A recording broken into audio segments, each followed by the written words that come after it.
Bismillahirrahmanirrahim. Assalamualaikum warahmatullahi wabarakatuh. Sebelumnya perkenalkan, nama saya Robi Rizky Amanda dengan NIM 105 19150 dari program studi Sistem Informasi kelas IS4.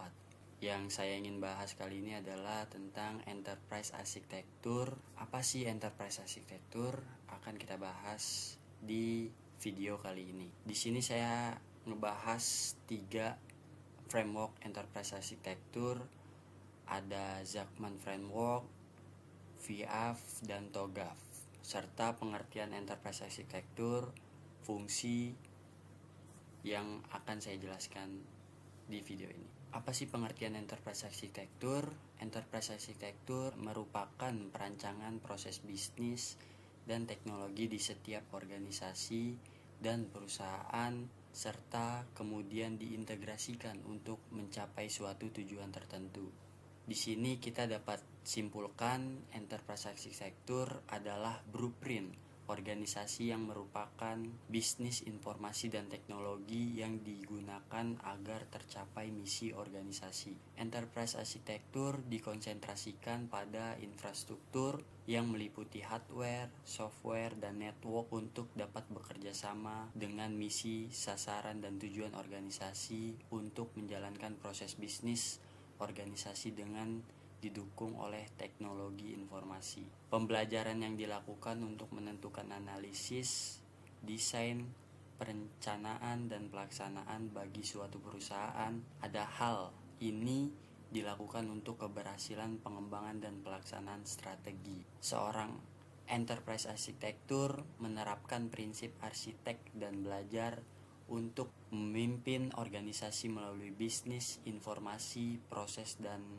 perubahan teknologi yang berperan penting untuk melaksanakan strategi yang telah direncanakan. Selanjutnya itu ada fungsi Enterprise Architecture. Dalam sebuah organisasi Enterprise Architecture ada beberapa peran yang sangat penting.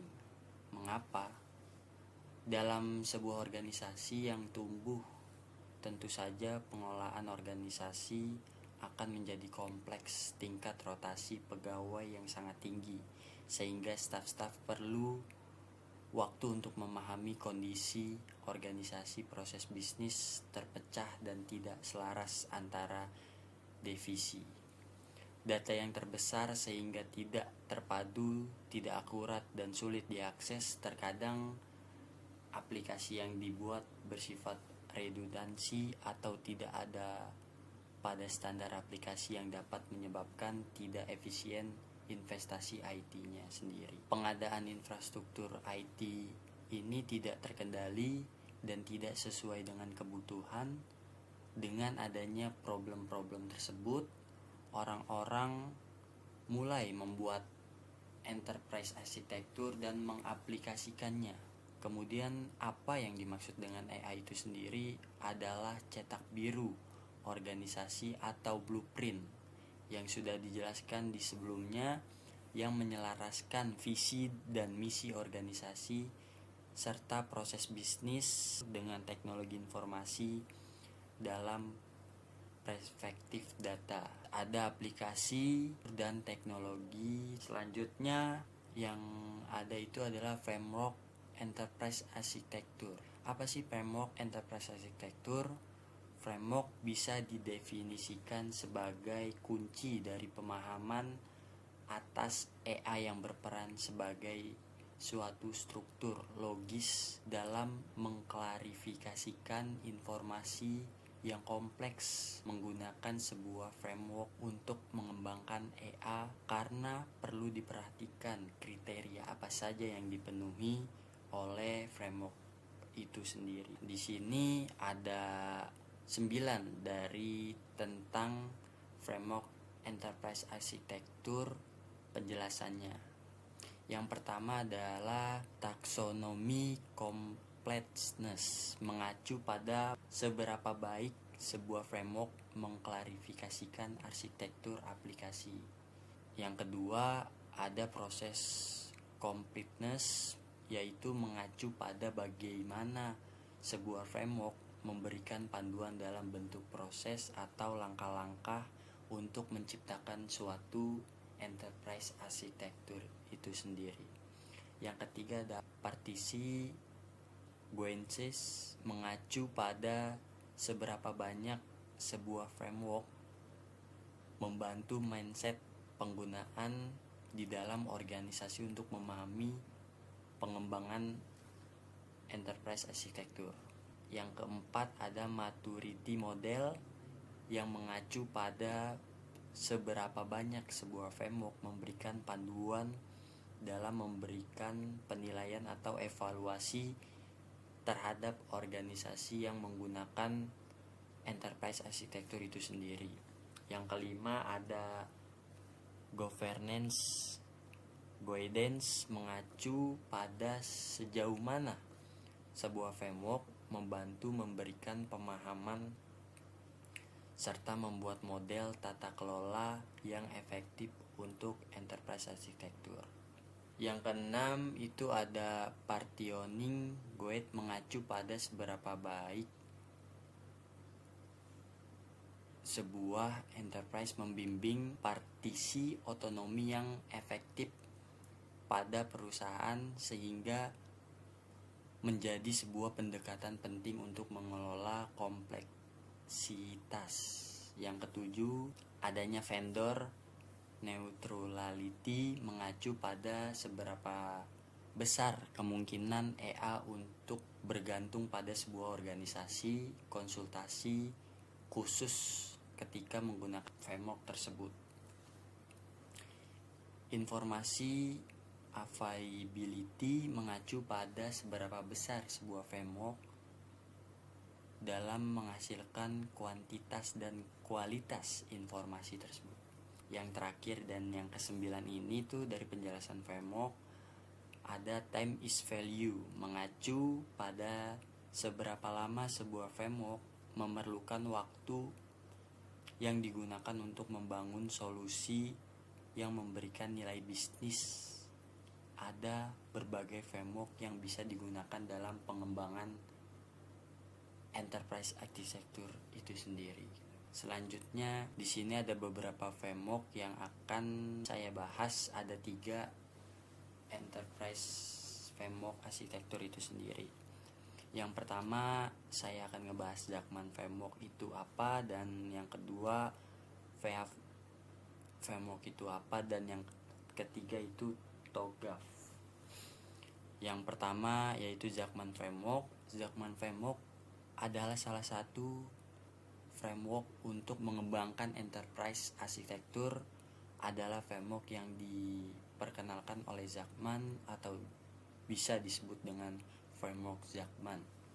Framework Jackman merupakan suatu alat bantu yang dikembangkan untuk memotret arsitektur organisasi dari berbagai sudut pandang dan aspek, sehingga didapatkan gambaran organisasi secara utuh. Dan juga beberapa sumber literatur memperkenalkan implementasi Jackman framework dalam berbagai hal, diantaranya adalah sebagai berikut.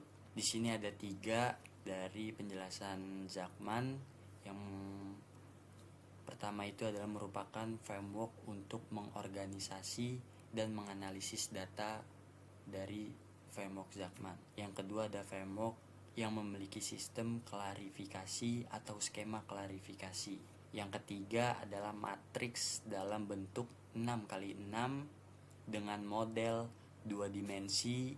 Untuk model analitis Jackman framework diilustrasikan dengan matriks 6x6 di mana baris menunjukkan 6 pandangan, 6 perspektif, dan kolom menunjukkan 6 pendesian fokus atau abstraksi. Yang kedua itu ada EAF. EAF itu adalah Federal Enterprise Architecture Framework. Apa sih EAF atau bisa dikenal dengan Federal Enterprise Architecture Framework? Federal Architecture Framework atau bisa disingkat dengan EAF merupakan sebuah framework yang diperkenalkan pada tahun 1999 oleh Federal CEO Council. FEAF ini ditujukan untuk mengembangkan EA dalam federal agency atau sistem yang melewati batas multi-type interagency. EAF menyediakan standar untuk mengembangkan dan mendokumentasikan deskripsi arsitektur pada era yang menjadi prioritas utama EAF. Ini cocok untuk mendeskripsikan arsitektur bagi pemerintah federal.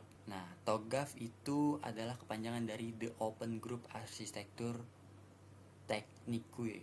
TOGAF adalah framework yang memberikan pendekatan komprehensif untuk merancang, merencanakan, melaksanakan, dan mengelola EA. TOGAF memiliki AMD atau Architecture Development Method yang merupakan teknologi yang terdiri dari beberapa tahapan untuk mengembangkan dan memelihara teknikal arsitektur dari organisasi, di mana AMD membentuk siklus iteratif untuk keseluruhan proses antara dan tiap fase, sehingga tiap iterasi diambil sebuah keputusan baru yang dapat menentukan luas cakupan enterprise, level kerincian, serta target waktu yang ingin dicapai.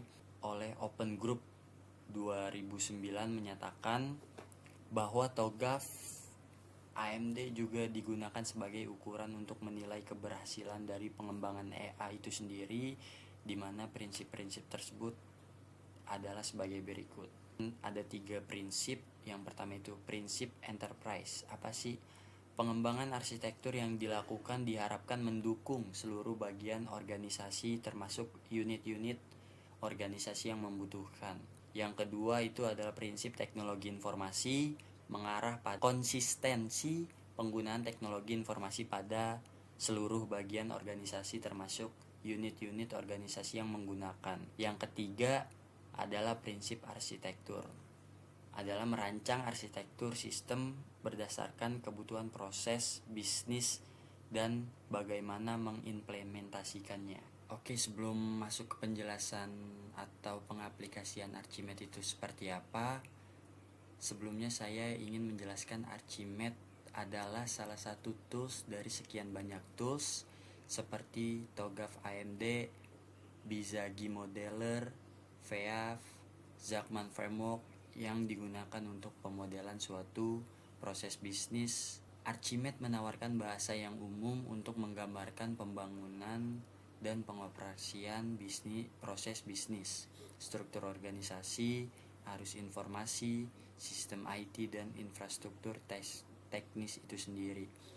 Konsep utama dan hubungan dari bahasa Archimedes dapat dilihat sebagai kerangka kerja yang disebut Archimedes Framework, yang membagi arsitektur enterprise menjadi lapisan bisnis, aplikasi, dan teknologi. Selanjutnya saya ingin mengoperasikan penggunaan Archimedes seperti apa. Langsung kita jelaskan di video ini.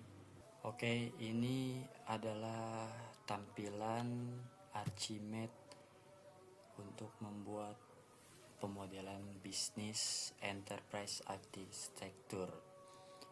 Nah, di sini kita udah membuat file. Nah, ini seperti ini. Nah, di sini kita akan membuat pemodelan dari proses bisnis aplikasi. Nah, di palette sini di palette warna kuning ini adalah simbol-simbol untuk bisnis, dan ini untuk yang warna biru adalah untuk aplikasi. Pertama-tama kita drag and drop bisnis proses aplikasi. Kita ubah register, enter. Kalau sudah, kita buat satu lagi.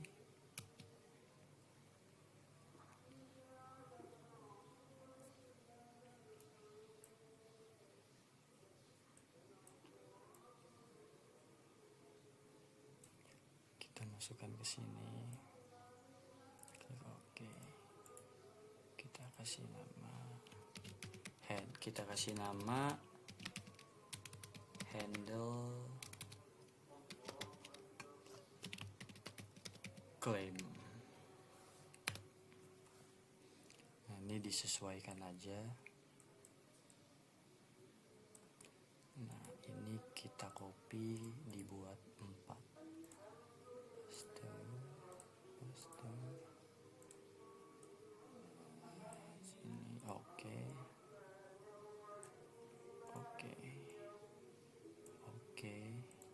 Ini disesuaikan aja ya, guys. Di sini kita ubah namanya menjadi offset.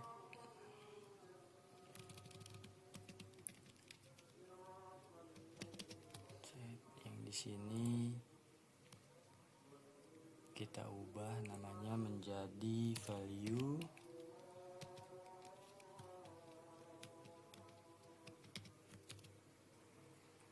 Ubah jadi value.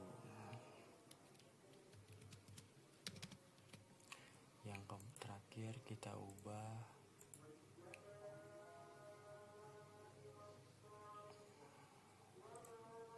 yang ini kita ubah menjadi pay.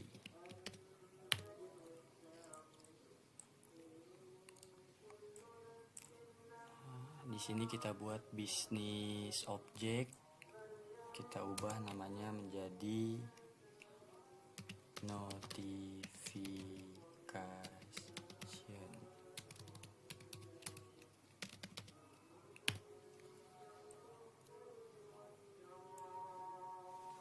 Nah, di sini lanjut kita membuat pemodelan bisnis aplikasi. Nah, di sini dikasih nama customer administrasi service.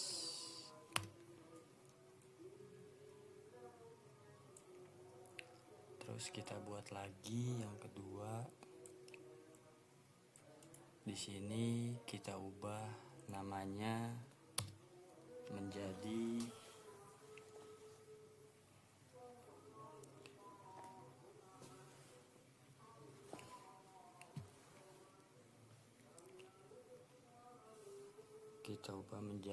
namanya claim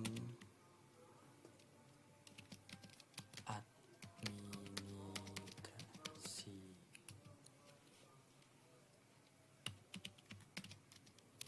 service. Nah, di sini kita sambungkan dulu antara komponen-komponen. Di sini ada komponen palette. Dari sini, dari sini kita sambungkan lagi, dari sini ke sini, terus kita sambungkan lagi dari sini ke sini. Setelah itu kita pilih konektor access relation.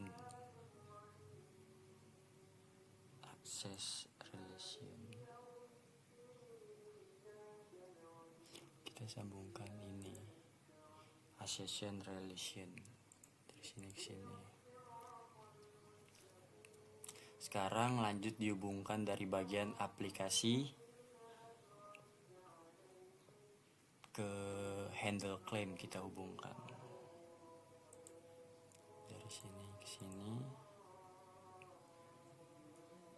dari sini ke sini. Kemudian kita tambahkan di bagian aplikasi komponen application komponen. Di sini kita ganti namanya menjadi CRM system. Kita buat satu lagi. Di sini diganti menjadi police administrasi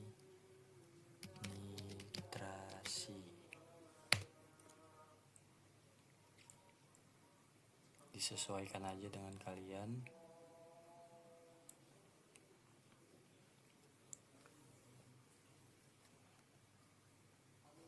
Nah, di sini kita langsung konektor lagi menggunakan realization relation. Kita konekkan lagi. Selanjutnya ditambahkan lagi simbol seperti ini, yaitu aplikasi service. Nah, di sini kita ubah namanya menjadi payment service. Nah, yang selanjutnya ditambahin juga di aplikasi komponen. Di aplikasi komponen kita ubah namanya menjadi financial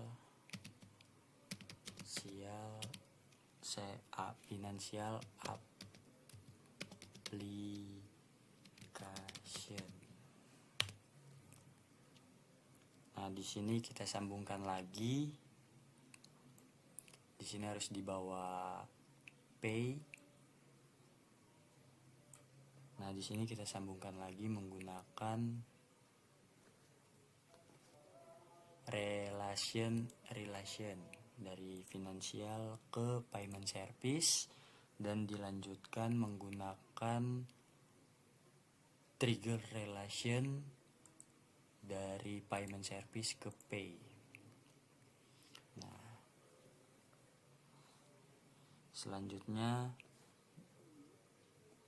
membuat data objeknya.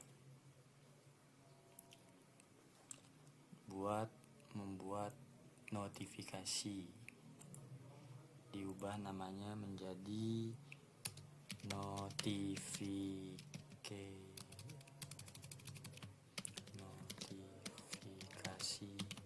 data. Kemudian dilanjutkan